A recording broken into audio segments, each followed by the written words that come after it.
बीड जिल्ह्यातील धारूर तालुक्यातील धुणकवड गावात श्रावण महिन्यानिमित्त भक्तिमय वातावरण पाहायला मिळते।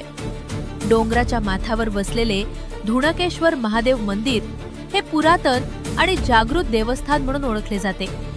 श्रावण महिन्यात या मंदिराच्या दर्शनासाठी जिल्ह्यातूनच नव्हे तर संपूर्ण महाराष्ट्रातून मोठ्या संख्येने भाविक येथे दाखल होत असतात।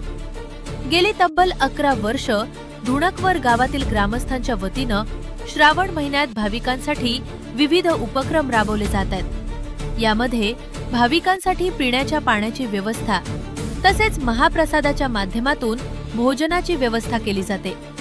पूर्वी भाविक आपल्या घरून शिदोरी घेऊन मंदिर परिसरात येत असत। गेल्या 11 वर्षांपासून गावकऱ्यांनी पुढाकार घेत मंदिरावर येणाऱ्या भाविकांसाठी सामूहिक भोजनाची व्यवस्था सुरू केली आहे। विशेष म्हणजे धुणकवड गावातील सर्व जाती धर्माचे नागरिक एकत्र येऊन हा उपक्रम दरवर्षी मोठ्या उत्साहात राबवतात।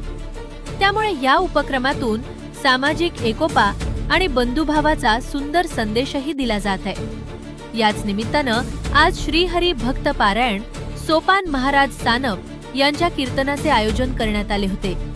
त्यांच्या भक्तिमय कीर्तनानं उपस्थित भाविक मंत्रमुग्ध झाले, तर पखवाजाची साथ मृदंग सम्राट भरत पठाडे महाराज यांनी दिली।